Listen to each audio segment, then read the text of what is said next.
Good day and welcome everybody to my Dragonhold guide from Magicka Sorcerer PvP. I feel like I should do an apology first, because I have not released any gameplay prior to this one, like I usually do in a patch. As always, there will be gameplay afterwards though. Next week I think I will already be able to release a gameplay video, and as always you can watch me on the stream as well, where I usually play Magicka Sorcerer with one of the builds presented in this guide as well. Now, the reason there was no gameplay yet was because the patch launch has been horrible. At least on PC, we have had a lot of login and loading screen issues. We've had crashes, the server was down multiple times a week, there was a lot of lag, and in the cases where there was PvP that wasn't dead and not laggy, there was a lot of tanks running around, which have given me a lot of trouble for getting any 1vx fights. Only in the past few days I've seen some improvement, and I've gotten some clips, which is why I think I will be able to provide a video next week with gameplay. In any case, it is coming, and I have been able to test all the builds I wanted to test, and I have been able to get enough information about this new patch in order to make this guide for you now. So in general, there are issues in building more damage in order to deal with these tanks. Usually I do this with either Overload or Elemental Drain, but it is hard to give in with Regeneration or Defense. An example of something that I did was on pet builds, where I would usually go with 2 shields. I have now switched to 1 shield and I use Elemental Drain then on the front bar instead.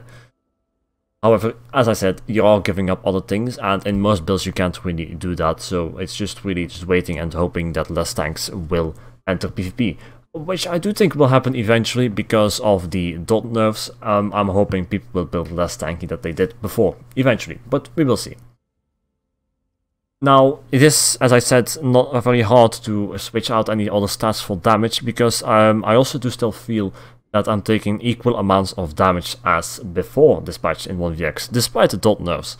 And I think the main reason for that is another shield nerf that ZOS has implemented in the game, even though they quite fittingly called a bug fix. Namely that status effects can now be applied on shields. It might seem like a small thing, but if there's enough people on you, you will have 8% increased damage taken from concussion and 15% less damage dealt for the largest amount of time, which is a considerable nerf, of course. So we have to go and deal with that as well now. However, you can still manage to play Sorc, it is just not as strong as it was before, for sure. Now, some other change that they did was about Streak. They've changed it in 2 ways. First of all, it is now going to stun in a cone behind you, which is a bit of a nerf to my feeling, because I feel like I have a bit of a harder time stunning people by streaking through them. But they have also added a little AoE stun at the ending position of the streak, practically making the streak a little bit longer. So that is quite a nice buff to have for streak, which is definitely something I can very much appreciate. So streak is still very much usable as a stun. Then they have also added a new alchemy ingredient in the game, which will allow you to make a new type of tri-set potions, these over here. Basically, they are like the normal ones, but instead of using a health part of them, they've added a minor heroism part, which is going to restore 1 ultimate every 1.5 seconds for 47.6 seconds. Now, you don't need me to tell you that this is stronger than the health bonus it gave before. If this thing is up, you will have a basically permanent H-knock uptime, which is very strong in 1vx. The only reason I would still use regular tripods is when I'm using a build that does not rely on tripods but on spell power potions, and only switches to tripods when it needs a sudden burst heal or loss amount of regeneration. Example being sword and board builds with surge and everything, where the instant healing is a little bit lower, and maybe I could use the instant heal from a tripod better there. But in most cases, if I use tripods, I would rather switch to these right now because they are stronger. Simple as that. Another change that Max has done is with the pets, and most importantly the Twilight Matriarch pet here. Basically, it's back now. They have increased the damage a little bit, which is simply nice, but more importantly, they have vastly increased the heal it gives. You can already see the tooltip, almost 15k health of a heal, which is, I think, the strongest burst heal in the game right now.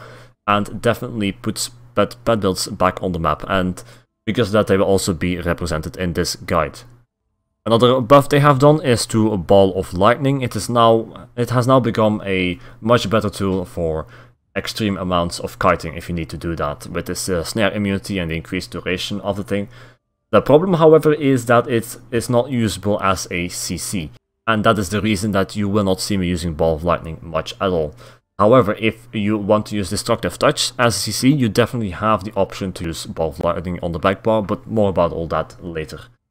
Another thing they added is a new food. Well, actually several new foods, but the one I'm going to mention here is the Sugar Skulls food, which is basically a buffed version of normal Tri-Stats food, and it also adds some health regen on top of it. About the other foods, there's also a new Bloody Mara they have added, but in the honorable mentions, together with a whole bunch of other stuff, I will talk about why I prefer the food you see right here, or infusion, in my builds. And speaking of builds, I will just get right into this. As always, the build links are all on the Discord, link in the description if you want to join, also with the builds I use on other classes. The links will also be mentioned in the description itself, in a list with timestamps, and as per usual I'm trying to cover everything that is viable for 1vx and small scale, like 2vx, 3vx kind of PvP in Cyrodiil. This includes non-pet builds, pet builds, Cyrodiil builds, also includes Battlegrounds specific builds, and lastly dueling builds. Now, for the dueling, this will be something for another video. I'm hoping to get some gameplay with it as well and present it as in a separate video. However, when I get that done, the link to the dueling build will also be in this guide description with a little explanation, just, you know, as soon as I make it. Now, the builds for this patch are organized in 4 families, basically. With a grand total of 10 builds if you consider all the variation and the dueling builds. If you think that is much, you needn't worry, because it is not really more variation than last patch where I only had 5 builds. The builds in the respective families or groups are very similar in stats and gameplay, and I will explain any small differences there might be between them, but in most cases you can simply roll dice in the group and pick any build that is in that group and it will have the same outcome for you. For every group I will present, I will also show its strengths and weaknesses, but as I said, for the builds in that group you don't need to take too much care about what you pick. Now, some general things about the builds. For the monster sets, I still mostly use Bloodspawn in PvP. Overall, this is just the best set for tankiness, with utility, with some ult regen and stamina regen, etc. However, you can still use Pirate Skeleton as well. This will still proc, even though it doesn't proc on shields. When your health gets damaged, it's going to proc quite easily. So if you're feeling that you are taking a lot of damage for enemy players and you need more tankiness, this is definitely worth considering as well. The reason I don't use it is because it has a delay on boss swaps. That bug is still here, and you can use a costume to stop it from happening, but I'm not really up for doing that because I don't want to use a costume, basically. Another option for your monster set is Engine Guardian, which is going to give you a huge amount of regeneration, bonus regeneration. It's not really good to use that as a main source of regeneration. You gotta view it as a something on top of what you already have, as a bonus. In that way, it also kind of buffs tankiness. For example, when you get the stamp proc, you can roll dodge like a lot, and it's going to make you very mobile, and it's going to negate a lot of incoming damage. The last monster set is the Zaan set, however that is only usable with Destructive Touch. If you use the Zaan with the Streak Stun, it's going to break most likely, because you want to be able to stun somebody when Zaan procs, and if you do that with Streak, you're probably going to go out of range of the Zaan. With Touch that is not the case though, so it's definitely worth considering. Now, skill-wise for the builds, I will be mentioning some burst combos as per usual, but a general thing that you will see coming up in many of my builds is Endless Fury, that you might have some questions about, but basically it is a placeholder. This skill can either be what you see here, Fury, which is going to add a lot of extra burst to the enemy, but again I must stress that you should not use it as a finisher. It's a burst skill, just like Curse is. Fury is also a burst skill. As a finisher, it is bad because it has a delay to it, it's dodgeable and all that. As a burst skill, it works quite fine. It's going to add a lot of extra damage to it. There are other options to use here, however. First off, there is Elemental Drain, which is going to give you a lot of sustained pressure and regeneration. This is especially useful versus tanks, so definitely worth considering if you have problems with that. Destructive Touch, as I mentioned before, can be used as CC if you don't like using Streak. I'm mainly looking at console players here because I know they have a much slower camera movement, like the sensitivity of the camera is very low, which makes it difficult to streak, then instantly look around you after you have streaked and burst down the enemy. So in that case, touch can be touch can be an option. The other benefit that it has is that you will have a ball of lightning. You can use that, and which is going to, of course, increase the amount of kiting you can do versus enemy players. However, it is a pretty predictable, dodgeable, blockable stun, and it also takes another skill slot. Another skill you can use here is Degeneration, which is going to give you major sorcery. If in a build I'm using tri-stat potions, and when you play that build you feel like you don't have enough stamina sustain, you can definitely go ahead and use Destructive Entropy here for the Degeneration. This is the wrong morph. Degeneration here instead of Spell Power Potions, and that will also allow you to switch to tripods, or the tripods with the Minor Heroism, which is going to give you a big buff to Stamina Sustain, and in the last case also Ultra Regenerate. Lastly, you can also use Mines in that place. It is still a good skill, just to put it down versus melee melee enemies, or in choke points to burst somebody down. However, you can see the cost. It's a pretty hard skill to sustain, especially if you're casting it a lot. Still, it can be fun to use. If you want to try it out, go ahead. That's where you will most likely be slotting it. Now, this is something I'm going to repeat from last patch, but we still have the debate of Crushing Shock versus Force Spills and Crushing Shock versus Elemental Weapon. Now, in the first case, it is still better to use Crushing Shock instead of Force Spills. Reason being, very simply, it has the same damage.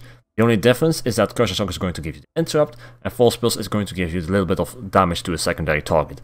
The interrupt is simply better. The damage dealt to a secondary player is in most cases irrelevant because you are a single target, you are focusing one person down. The interrupt is also very useful for stopping reses, outcasters, fragments, snipes, etc. Then Crushing Shock versus Elemental Weapon, as in last match, those are of equal value. You can slot either. I have slotted either here as well. You will mostly see me use Elemental Weapon because of the specific bonus it has, which is the additional amount of burst. You can hold off a light attack to proc, for example, a light attack into fragment, with the light attack being buffed by Elemental Weapon, which is going to be an increase in burst.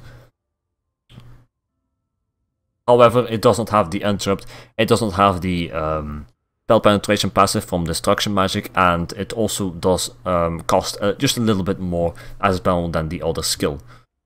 Of course, another bonus it has is the shield. It has from the Psychic Order here. When you start blocking, you get this shield. Here you go. So, as I said, it's really just a whole bunch of small drawbacks and benefits in both of the skills, which makes them equally good to use. Best advice I can give is use both. See which one you like the best. Now, with all this general information out of the way, it is finally time for me to get into the builds for this patch. As I said at the start, they are divided in 4 groups, and the first 3 groups are going to be focused on open world Citadel. Each one of the groups will have its own benefits and drawbacks, and in those groups you will have builds in which you can choose whatever you like. Now, for the first group, let me just show a stat window for one of the builds. You can see the first group is going to have a high maximum Magicka amount. It's going to be non-pet builds. They're going to be the tankiest one at that as well, and with a high amount of maximum Magicka and a high amount of Magicka sustain. Basically an all-around very good build with good stamina sustain, decent amount of health and everything, and good tankiness. Now, with those builds, you're going to have 2 options. Either you're going to run a Destro Resto setup, like the one you see right here, or you're going to run a Destro and Sword on Board setup with a Sword on Board in the back bar. The benefits of having a Sword on Board here, well, let me just equip them. Inventory space.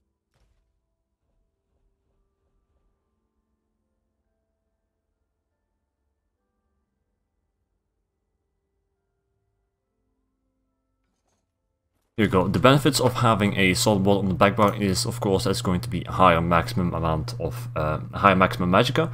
You're going to have more resistances, you're going to have an extra impenetrable trait, and you're going to be able to block, making it generally tankier in its base form. The problem is that you don't really have an emergency anymore, emergency ultimate anymore when you are being pressured with a high amount of bursts, multiple ults coming at you, or when you're getting zerged down. Now, the skill setup you want for this is a bit different from the Resto setups, in case that you want to have a dot to run with these setups. I like to go with the ESO knock on the front bar as well, and then undo on the back bar. Now, the healing here is going to be coming from critical surge mainly, sometimes dark conversion as well, but mainly critical surge, and we're gonna proc that with boundless and a dot on the front bar. Now, some people run only boundless here. I do advise against doing that because you need to have some amount of way to crit the enemy when you're kiting around and nobody is stacked on top of you and you can't really go into any offensive windows. You need to have some kind of dot while you are kiting in order to keep on having the benefit from this healing. Otherwise, sometimes you're going to be stuck at 10% health for a long time until you get into like the west and you can cast the dark conversion or whatever. Now, the reason I've chosen Consuming Trap here and not Structured Entropy like last match is, well, first of all, I already have Major Sorcery from Critical Surge over here, and Consuming Trap is also giving back, if you look at the tooltip, a high amount of Magicka per kill. You can see it's only level 3 for me yet. In the PvP that I have done, well, it levels pretty slowly, but eventually when I have level 4, I'm expecting to see like an 8k Magicka return per kill on this thing. And if you find a good amount of people and you get a good amount of kills, that's going to be a very beneficial thing to use. Next to that, it also adds some base amount of pressure, which is always useful to have, especially because the dots keeps on ticking even if the enemy is roll dodging or blocking. Because this build has the Major Sorcery buff already from Critical Surge, you also have the option to run the spell proportions here, which the tripods with the minor heroism, which is going to give you a basically permanent uptime on the Greater Storm ESO knock. But the ESO knock is the only ultimate that is being used here. On the front bar I now have undo, but this doesn't work very well. It's going to fail many times, which means that it's not really usable as a reliable thing. It is just what I use when it's my last resort, when I do not have anything else to press. Then sometimes I will use Temporal God, but usually this is simply for the minor protection and to have an extra amount of base defense while I am in a fight. It gets pretty tanky this way with 2 shields, the incoming healing and the buffs from the Swan and Bolt and the undo. Now, of course, you can also run the Resto Staff for this build, as I have done as well. In the Resto Staff, I have the skill set that you have seen before as well. So first of all, we have a reliable way of healing that you can always cast even when you don't have any dots running or the enemy or whatever. And let me stress that with the Swan and Bolt setup, it is extremely important to keep a Boundless Storm, Critical Surge and a dot at all times. If you do that, you're going to be very tanky. If you let one of them down, chances are you're going to be killed relatively quickly as well. So basically just get a buff timer like Surrender, what I have, and just keep those buffs up permanently. But anyway, for the Restoration Staff, now I have the Healing ult, which is of course one of the best ways to deal with enemy bursts. And then on the front bar I have this flex spot with Endless Fury, which as I said before, can be filled in with a whole bunch of other skills as well. The 2 combinations of sets that I have for this group are either Crafty Elfique and Bright Rose Boast, or the Seducer set and Crafty Elfique. Now, in the case of Seducer, you're going to have to switch the Mundus to the Mage. Your Magicka recovery is going to be very nice with Seducer. 10% Magicka cost reduction equals to about 500 regeneration if you take an average of 3k of a skill cost. Going to equal to about 500 to 600 regeneration, assuming that you cast the skill almost every second. Now, you do have to keep in mind that this cost reduction doesn't work very well with the Breton passive for cost reduction, so the setup with Seducer and Elfique is something I do prefer to run on a high elf, not on the Breton. However, the other setup, the Bright Rose Boast and Elfique, is definitely something you can run on both races. Stat-wise, you can see it in the build links as well. They are very close together with each other once like all the Munduses and enchants have been switched around. So that is why I've put those two together in a single group. They are very similar in stats, very similar in gameplay. On both of them you can run Sword and Bolt or Resto Staff on the back bar and get the benefits for each of them. Now, for the second group of builds, they are also non-pet builds. But the difference with the previous ones is that they have a much higher amount of stamina sustain, which is going to allow you much more flexibility. You're going to be able to take many more risks, and it's also going to be more mobile with roll dodging and sprinting with Bound the Storm, which by the way is not to be underestimated. But more about that later. They are not as tanky as the previous builds. The maximum Magicka is also a little bit lower than before. In exchange for this extra stamina sustain and stamina recovery, you also see that the health is a little bit lower, so basically it is a trade-off of tankiness versus flexibility. However, of course, the amount of roll dodges you can do, you can also see that as a way of getting more tankiness into your build. In any case, if you're somebody who takes more risks, this is definitely something you want to look for. If you're also have played stamina characters before and you want to roll dodge a lot, this is what you want to go for here. Again, there are two options in these builds, but neither of them will have a sword and bolt equipped to them, because the high stamina sustain here is better spent on dodging and sprinting. As I said, the defense isn't as big, which means it's also better to avoid damage altogether with a roll dodge, instead of trying to block it and in the meantime just denying all that stamina recovery that you have in this build. You will also notice this if you try those builds with the Swan and Board equipped, it doesn't work out as well as it does with the previous group of builds, but roll dodging definitely does work out very well.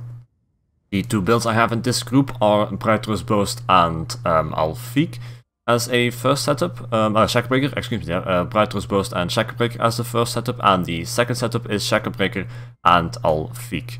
Now, with the second setup, you can use the Sugar Skulls, like in the second build in the first group, but on the first build you are going to be stuck with Brightrose Boast and Spring-Loaded Infusion. Still, if you look at the stats for both builds on the build links, you will see very clearly that they are very, very similar. We're talking about differences of like 2 numbers of Magicka in differences and all that. And of course, the health regeneration, you get about 600 more on the build with the Sugar Skulls, but health regeneration in general is something I have not noticed much at all on a Mage Sorc, especially with builds with restoration staves, where you would just cast rapid regeneration and rest ults for your healing, in which case the health regeneration is just completely outperformed by those two things. Now, for the third group of builds, I have the pet builds for this patch. This is the last group for Open World Cyrodiil. As I mentioned before, pet builds are definitely back with extremely high healing, support for allies as well, which is something that is noticeably missing from the other builds, except if you consider Resto, but next to that you don't really have much support for allies. If you use rapid regeneration, it can proc them, but that means you will get less healing, while if you are supporting your allies, you most likely both need healing. In that case, pets are of course the perfect option. These builds also have a very high amount of maximum Magicka. They are as tanky or even tankier than the non-pet builds with Swan and Board. Here you're also going to run Swan and Board, but their most important weakness is that the pet can get killed pretty easily, especially in 1vx. If somebody keeps on focusing that thing over and over, you're going to have a very hard time finding any offensive windows at all. So if I just get the pet up right here, you can see the maximum Magicka is about 46k, which is alike to the first group of builds. On the back bar it gets to 47k even. Now, this high tooltip is of course, oh, the pet's going down as well. This high tooltip of course is going to give you a very large amount of healing from that pet. As you can see, it goes over 15k health, also very useful to heal your allies with, and very reliable to heal yourself.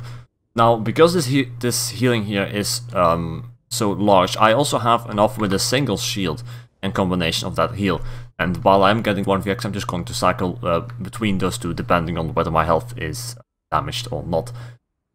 Now, I've dropped Dampen Magic, which then in turn allowed me to place Curse on the back bar. Nothing special with that, but on the front bar it does leave me a flex spot to add in another skill. I've gone for Elemental Drain here. I prefer that on the pet build, but again, the other options also go here.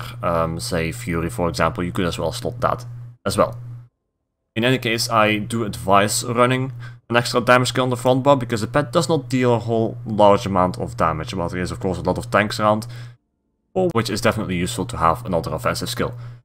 You still have the option to slot dampen magic. You're going to be very tanky. I think this build, this group of builds here with 2 shields and the pet is going to be the tankiest you can find this patch. So if you have any problems with that, you just go with this over here. Again, I have 2 builds in this group over here. The first one that I have right now is 5 Seducer and 5 Necropotence. Again, the Magicka regeneration, you can drop that a little bit lower if you like with enchantments or whatever and go for more spell damage. You can see that in the build links as well. You can play around on those as well, by the way. Just switch out skills and switch out enchants, etc. and still you find something what you like. Yeah, I'm not actually intended to run Zaan here. The intention is also to run a Bloodspawn here together with the buffed Tri-Stat potions. Again, you're going to have a permanent 8 knock uptime. The other build that I have for this group is Necropotence and Alfiq. I'm just slotting it here, but these stats don't mean very much. I know the Magicka is very high, but for high alpha I would need to go with more Magicka regeneration, etc. The problem, however, is with a high elf, your Magicka regeneration isn't going to get much higher than 1.7, 1.8k, and this is without Seducer. So it could be that you will lack on that. This is why in this particular group of builds I do advise to run Seducer and Necropotence if you're a high elf. And if you're Breton, I advise to use Alfiq and Necropotence, because again the cost reduction from Seducer doesn't work as well with Breton as it does with High Elf. Not to mention that having this much regeneration on Breton is going to force you more into running offensive sets or sets with maximum Magicka, which is going to allow you to reach about the same damage a High Elf will have in PvP. Lastly, for the battleground builds, I've also put this in a group of builds, but basically it's just the difference between whether you play a low MMR or a high MMR battleground. If you're playing in a high MMR battleground, I have a specific build for that right here. As you can see, there we go. It is still a pet build, running 5 Necropotence and 5 Torx Pact here. It is the same as the previous patches, and with the Engine Guardians mask. This build is very much focused on group play, and that by that I don't mean your own team, but also the enemy team, because I have on the back bar a Frost Staff with Unstable Wall of Frost and Icy Rage, with which it's very easy to deal with an enemy pre-made or just a group that stacks very well together. In the meantime, I do still have the pet as well, so it's easy for me to heal my allies, etc. I do prefer to run Crushing Shock here for the interrupt, because if you manage to interrupt somebody in battlegrounds, it definitely leaves them very, very weak, which is something I like about Crushing Shock in the battleground specific situation. Now, one noticeable thing that did change this patch is that Elemental Wall got a lot more expensive than before. As you can see, it costs about 4.5k Magicka, it's about the same as mine. So you just have to take care of placement more. If you start spamming this around everywhere, you will notice that your Magicka starts draining very quickly, especially if in the meantime you're also spamming the Twilight. However, even though it's a lot more expensive and the damage got reduced a little bit as well, it is still very good for battlegrounds for the snares, the roots, and the AoE control it gives over the enemy group. Combining this with the Icy Rage ultimate and then streaking through the enemy in a battleground is one of the best ways, I think, of just literally locking down an enemy group and allowing allies also to come in with their ultimates and kill them all. I have a gameplay video on this from a couple of months ago, which I will also link in the description, that showcases how this build plays very well. And nothing really has changed in this gameplay, despite it being like over half a year now. However, I will also try to maybe make a battleground video for this patch as well. In any case, if you want to see this build in action, the link is in the description. Lastly, let me say one more thing about Streak in this build. I think the main benefit that Magicka Sorcerer has in Battlegrounds is still this Streak, this on-demand AoE stun, which now is also cheaper, unblockable, undodgeable, very strong, do not underestimate it. The Streak bug got fixed, which means that in Battlegrounds where you have structures, you can also use this very reliable now. So definitely remember to use this Streak both in offense and in defense in Battlegrounds, because it is an extremely powerful tool that the Magicka Sorcerer can bring into those Battlegrounds. Now for the honorable mentions part of this guide, as always there are a couple of things that I see other people use or advise, but that I do advise against, and this is the section in which I will explain what and why that is. First of all, I have a new set they added this patch, which has gotten very popular on many builds, which is the New Moon Acolyte set. I can understand if you run that on, say, a stamina character or something, but on my Sorc this set has two very noticeable problems. First of all, there's that little part with the 5% cost reduction. I'm going to assume here that you front bar this set, but if you have an average skill slot of about 3k or like 2.5k, I mean, if we just go over the front bar here, we have Streak, which is a bit more expensive, and you spam it, making it even more expensive. But on average you can see a 2.5k skills Magicka cost for these skills is quite reasonable. And assuming that then you cast one skill per second, this is going to mean that this 5% cost increase is going to equal to about 175 Magicka generation loss. Now these transitions I do from cost increase into Magicka generation, they are not entirely correct, because of course there's also buffs to Magicka generation, etc. you have to keep into account, but I'm doing this to show you that this 170 Magicka regeneration is quite a significant drawback on that 5-piece bonus, which like is a strong 5-piece bonus that you run this set to start with. The other problems that are with this setup is that it doesn't have any maximum Magicka to it, and as a Magicka Sorcerer it is important to have a fairly decent amount of maximum Magicka. But if you run New Moon Acolyte, you're going to have some trouble with that. You're going to be stuck with either Alfik or Necropotence and nothing else, which is still going to give you a decent amount of maximum Magicka, but you see that your options are very limited with it. Lastly, I want to stress that even though the 5-piece bonus is large, it is spell damage, and spell damage, in contrary to maximum Magicka, is not going to buff your heals as Magicka Sorcerer, or your shields, or whatever, or your defense in general. So that's why it is also more effective to stack into maximum Magicka than spell damage. Maximum Magicka does not give as much spell damage as spell damage does, though it comes very close, but it does also give the defense on top of that, making it just much more worth as a stat. Which is also a reason that I do not like this set for Magicka Sorcerer. Another set that they added this patch and that I see being used every now and then is the Marauder's Haste set, which is going to give you a little buff to your movement speed when you cast a shield. It is undeniably nice utility to have, and it is an extremely good set if you just want to run around and do nothing else. But for actual combat, when you want to, well, kill something or take any damage, you don't want to sacrifice any other stats for this. But because of two reasons. First of all, Sorcerer has enough mobility in itself. With Streak, I can get to any rock with a Zork behind me before they catch me, even if they mount up and everything.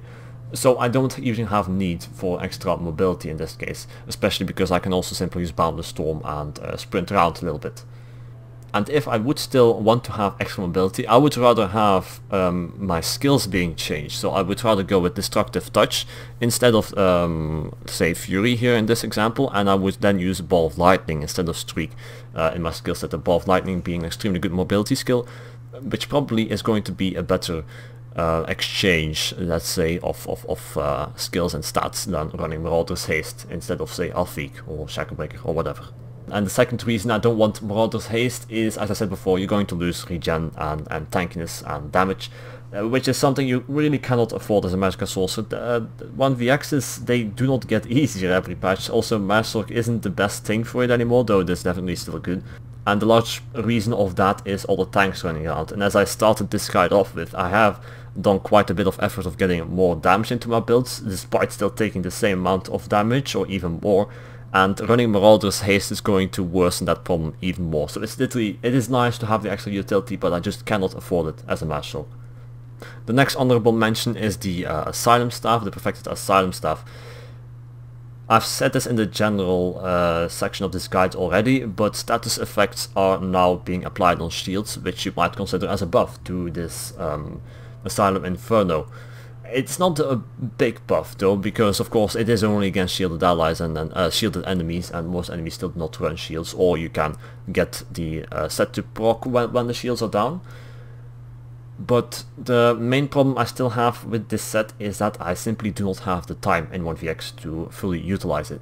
When I'm making a burst, I have to sort of get lucky not to get a fragment proc in order to proc this thing, which is going to make it very difficult to start 1vxing with it and start benefiting from this bonus. However, in duels, this is definitely something I'm still considering, but more about that later when I finally get the dueling built up. In any case, for open world, battlegrounds, etc., I am not considering this set anymore, certainly after having tried it again this patch.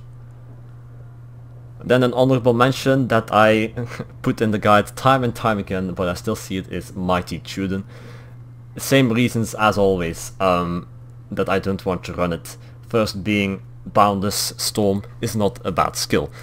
That is what you want to switch, of course, if you're running a Mighty Tudun, and I can that is the only option you can switch, but it is very much a good skill, especially if you're running Search. This is going to proc it so often, you don't want to switch it out. And also, if you're not even running Search, I really like this skill for the actual ability it gives around in towers, rocks, keeps, etc. This, together with a little bit of sprint, can make a large difference when you're fighting. Then the second reason I don't use Tudun is that I'm not prepared to give up extra tankiness, because if I'm not running Tudun, I'm running either Bloodspawn or maybe Engine Guardian or something, and especially Bloodspawn is going to give you a huge amount of extra utility and protection, which basically drops out if I start to run Mighty Tudun. I know the first piece bonus still gives a little bit of resistances, but I'm losing out on about 4k resistances, the ult regeneration, and a stamina regeneration bonus from slotting this monster set, which is going to make me easier to kill in 1vx, which is not something I'm willing to deal with just for slotting an extra skill here. Another template of builds that I have been trying out is with a front and a back bar set. Most famous example being Spinners on the front bar and Lich on the back bar for this patch, with then either a full monster set and 2 willpower on the jewelry, or 1 monster set piece and then 3 willpower on the jewelry. While this definitely does work out, I have noticed that the stats with these kind of setups are pretty low, and the 5-piece bonuses barely make up for it. Especially Lich, when it's on cooldown on low Magicka, this can really screw you over, because you expect to have a large amount of Magicka regeneration than you actually have when Lich is not up. You can try these builds, they do work, I have tried them, but the 5-5-2 template of builds that I've presented in the guide I find much more effective than this type of setup. Lastly, a new food or drink really that I added is the disastrously bloody Mara. And while on paper this might seem like a very good drink, I still would advise against running it. With the exception if you want to run like with 10k stamina or something, or 12k stamina. But on an all-rounded build where you want to have a decent amount of maximum Magicka, spell damage, regeneration, defense and stamina sustain, it is, I think, better to run the spring-loaded infusion build. As you can see, I have a little comparison here of the two. It's also fully written out in the Discord somewhere, but if you switch out glyphs and monsters, etc. to make up for the change in drink over here, to get a well-rounded build, you clearly see that infusion is the better option here. All this extra health does not make it worth it for me to run the disastrously bloody Mara food. The last part of the guide, which is going to be a bit of a short one, is the bug section, which I also introduced in the previous patch.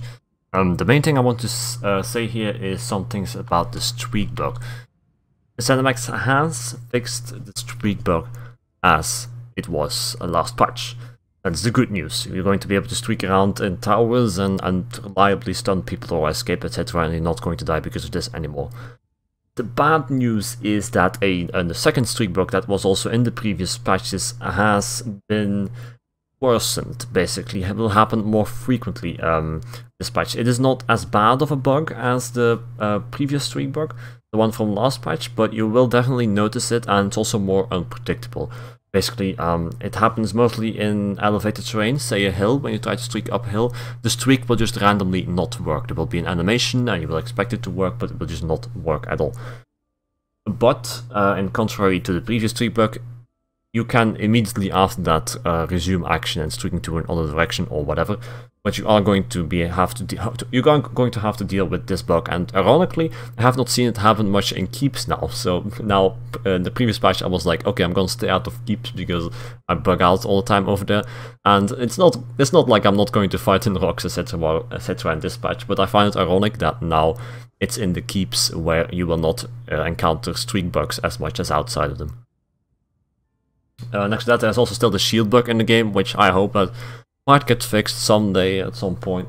As in the previous patches, your shield will just randomly not cast when you press it, and you can spam the skill, and it will show the little press animation when you cast it. Like here, I just cast it like 3 times and cast it. But when the streak bug happens, you will just be able to spam this thing forever and ever, and nothing will happen, and you will notice it. And it will last for a couple of seconds. The best way to deal with this is simply go for a heal or another shield instead, which is going to work. But this bug is still going to screw you over, especially if you consider animation cancel as well, because if you done animation cancel shield, the shield is also not going to cast, but at this point you're on the front bar, you don't have anything else to cast anymore, plus you are assuming you had a shield from that boss swap and you're not going to an offensive rotation, so this might really take you by surprise and get you killed. It does still get me killed almost on a daily basis when I stream as well. Lastly, their overload is also still bugged, so you have the light attack bug where you can just spam left click and nothing is ever going to happen, which is fixed by simply going out and back in of overload again. And secondly, there's not a bug that inflicts you, but inflicts the enemy. Overload does still desync people, so you know, if somebody randomly dies and you have no idea why while you're using overload, it might also be that. But that is it for what I wanted to tell you for this patch about Magicka Sorcerer. Let me give you the ending advice to definitely play around with the setups I've given you here. You can blindly copy the links into an in-game build, and I guarantee it will work. But it might be that for yourself you will find something better after you switch out some glyphs around, or an 8 to a Mage Mundus or whatever. Or when you get more or less Magicka regeneration for damage, or the other way around, or when you switch out stamina regeneration for something else, or monster sets, just small things, you know, that you can play around with. I 100% advise doing that if you seriously want to play Sorc. And you might find something that suits you better than the specific details that I use on my builds. But in any case, as I mentioned, you can simply blindly copy the links and you will perform with it. That should be the case, yes. I certainly do. But yeah, that's really just what I want to leave you with right now. I thank you very much for watching this guide again this patch. There will be a gameplay video up next week, as I mentioned in the start. And yeah, I hope you learned something from this patch. Sorc is still definitely viable for MVX, despite not being as good as it was before. So I hope this guide will be useful into providing you the information in order to do that. And then I just want to ask you, if you have some time, or if you're up for it, to join the Discord. The Discord also has all the builds, and it also has an actual community, which is quite pog. You know, having a community. So if you would join the Discord, I would very much appreciate it. And I would also give you a rank when you join. And trust me, I'm not explaining it in this video, but that is important. There's a war going on there. Alright? And I also still stream on Twitch, so if you would go ahead and drop a follow there, I would also very much appreciate it. In any case, simply for watching this already, I thank you very much, and I will see you next time. Have a good day.